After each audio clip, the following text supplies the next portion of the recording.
ఈలోపు రవిచంద్రన్ పలకరిద్దాం. శ్రీనివాస్ కొంచెం ఉత్సాహంగా కనపడుతున్నారు, నేను మాట్లాడాలి అన్నట్టుగా. ఎస్, మీరే మాట్లాడండి శ్రీనివాస్. ఏంటి గ్రౌండ్ రిపోర్ట్ ఏంటి? మళ్ళీ వస్తున్నాడు రా బాబు అన్నదానికి ఉత్సాహం ఉన్నదా, భయం ఉన్నదా? అలాగే వచ్చి ఏం చేస్తాడన్నటువంటి భయం భయం భయం 100% ప్రజలు 5 ఏళ్లు భయపడ్డారు అన్నటువంటి విశ్లేషణ చేశాం, చూసాం. అలాగే మొత్తం పాలనలో భయంతో గడిపినటువంటి ప్రజలను కూడా గమనించాం. ఆఫ్ కోర్స్ కొంతమంది భయపడ్డారు, మరి కొంతమంది సంతోషపడ్డారు. Let it be. ఇవాళ ఉన్నటువంటి పరిస్థితి, ఆయన పరిస్థితి చూస్తే 11 మంది గెలిచారా? అందులో ఎంతమంది ఉంటారు అన్నటువంటి ప్రశ్న కూడా వస్తుంది. Srinivas, what to say?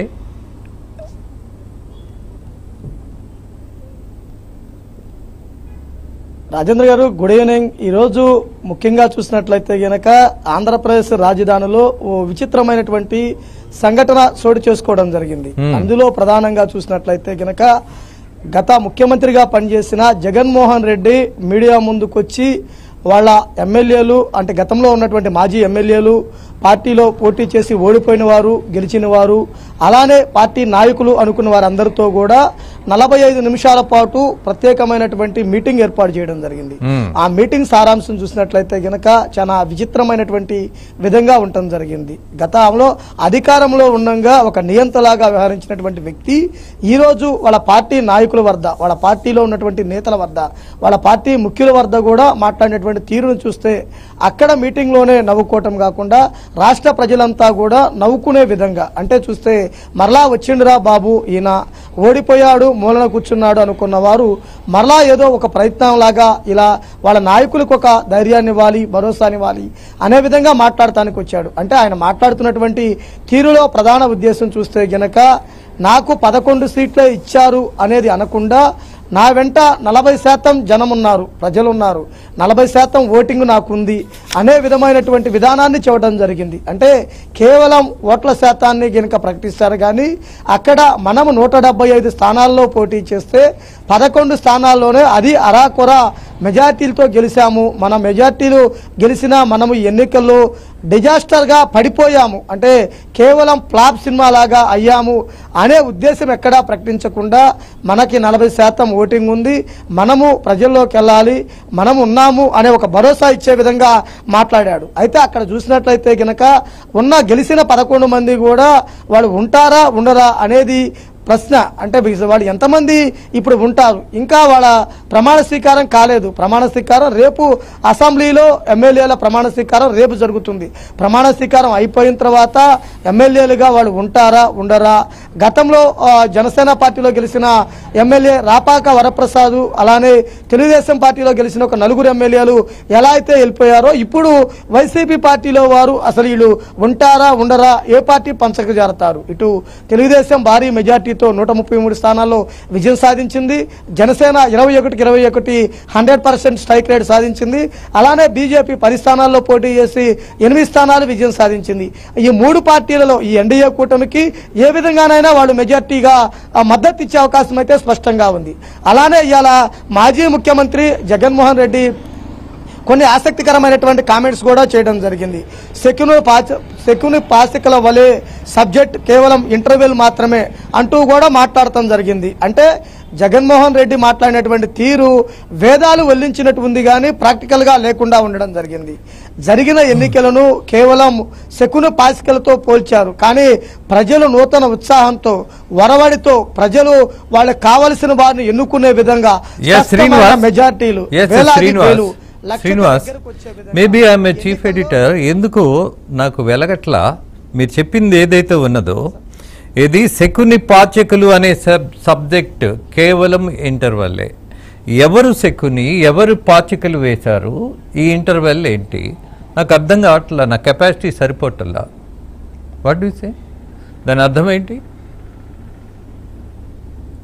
ఇక్కడ ప్రజలు చాలా స్పష్టమైన మెజార్టీతో కూటమి అభ్యర్థుల మెజార్టీ విజయాన్నిస్తే జగన్మోహన్ రెడ్డి వాళ్ళ నాయకులకి అది కేవలము సామెతలాగా వర్ణించే పరిస్థితి చేశాడు.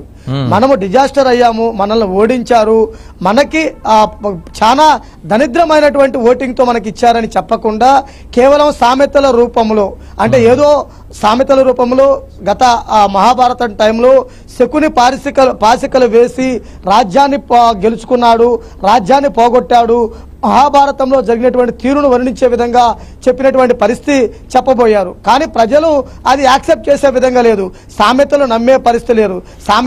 ఇక్కడ మరో విషయం చాలా స్పష్టమైన మెజారిటీతో will make a clarity 1 second. పాచికలు వేసింది ఎవరు? ఇప్పుడు శకుని పాత్ర, ఈయన పాలకపక్షంగా ఉన్నప్పుడు శకుని పాత్ర వహించింది ఎవరు? చాలా మంది మాట్లాడారు.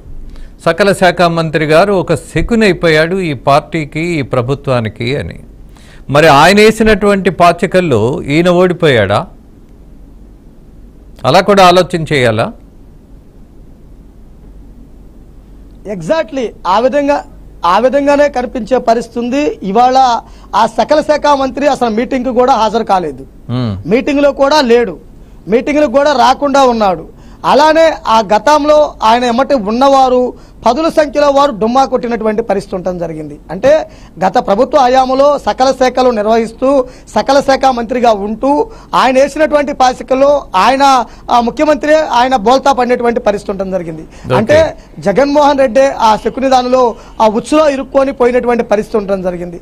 కానీ ఇక్కడ ప్రధానంగా చూసినట్లయితే గనక ఈరోజు వైఎస్ జగన్మోహన్ రెడ్డి, మాజీ ముఖ్యమంత్రి వైఎస్ జగన్మోహన్ రెడ్డి 45 నిమిషాలు తన నాయకులతో తన నేతలతోటి చెప్పినటువంటి తీరు ఏంటంటే, మనము మరలా ప్రజల్లోకి వెళ్ళాలి, ఇది ఇంటర్వెల్ గా భావించాలి, ఈ విధంగా భావించి మనం మరలా ముందుకెళ్లాలని ఒక ధైర్యాన్ని నింపే పరిస్థితి చేశారు. కానీ అక్కడ మీటింగ్ మొత్తం కూడా వేలతనంగా డోలతనంగా, ఎక్కడా వారిలో ధైర్యం లేకుండా, ఎక్కడా వారిలో కాన్ఫిడెంట్ లేకుండా సాగినటువంటి పరిస్థితి ఉండడం జరిగింది. గతంలో అధికారంలో ఉండగా ఒక రాజ్యాధికారిగా ఉంటూ కూడా నియంత పాలన చేసిన వాడు ఈరోజు ప్రజల ఎందుకు రావటానికి, వాళ్ళ నాయకులు ఎందుకే వచ్చి కేవలం 40 నిమిషాల పాటు మాట్లాడి వెళ్ళిపోయినటువంటి పరిస్థితి ఉండడం జరిగింది. అలానే మీడియా ముఖంగా చెబుతూ కూడా మేము మరలా వస్తాం, మేము మరలా ఉంటాము. మరోవైపు అత్యంత వేగంగా మెజార్టీతో గెలుపొందినటువంటి ముఖ్యమంత్రి చంద్రబాబు నాయుడు గురించి కూడా మాట్లాడాడు. 16 స్థానాలు అంటిపెట్టుకొని మోడీ వద్ద ఉండి ప్రత్యేక హోదా గురించి మాట్లాడకుండా కేవలం కాలయాపనం చేస్తున్నాడంటూ కూడా మాట్లాడటం జరిగింది. కానీ ముఖ్యమంత్రి చంద్రబాబు నాయుడు గురించి మాట్లాడే హరికత జగన్మోహన్ రెడ్డికి లేదు. గతంలో ఈయనే ప్రత్యేక హోదా గురించి, ప్రత్యేక హోదా తెస్తానని, స్టీల్ ప్లాంట్ ఆపుతానని ఇట్లా 100 విధాలుగా మాట్లాడి 4.5 సంవత్సరాలు కల్లబుల్లి కబుర్లు చెప్పాడు. కానీ ఈ రోజు అధికారంలో ఉన్న వాళ్ళ మీద ఎద్దేవా చేసే విధంగా మాట్లాడటం కరెక్ట్ కాదు. వాళ్ళు ఏం చేయాలో, ఏ టైంలో ఎటువంటి నిర్ణయం తీసుకోవాలో, ఏ విధంగా ఉండాలో, ఏ విధంగా చేయాలో అనేది జగన్మోహన్ రెడ్డి నుంచి చెప్పించుకునే పరిస్థితిలో ప్రభుత్వం గాని, ప్రభుత్వ పెద్దలు గాని, ఎన్డీఏ శ్రీనివాస్, జగన్మోహన్ రెడ్డికి ఒక అలవాటు ఉంది, సెల్ఫ్ డిక్లరేషన్స్ ఉంటాయి. మీ బిడ్డ అని ఆయనే డిక్లేర్ చేసుకున్నారు. కానీ ఎవరిని కనీసం తల్లిగా కానీ చెల్లిగా కానీ చూడలేదు అన్నటువంటి అపవాదు మూటగట్టుకున్నాడు. అదే నిజమని నిరూపించుకున్నాడు. అది అపవాదు కాదు, అది వాస్తవం అని. అలాగే అవ్వా తాతలు అని మాట్లాడతాడు. కానీ ఏ అవ్వా తాత గురించి కూడా మాట్లాడిన దాఖలాలు లేకపోబట్టే ఆ అవ్వా తాతలు తన్ని తగలేశారు. మళ్ళీ కనపడద్దు రాజకీయాల్లోకి, నువ్వు అర్హుడివి కాదు అన్నటువంటి తీర్పిచ్చారు. But still they are arguing. మాకు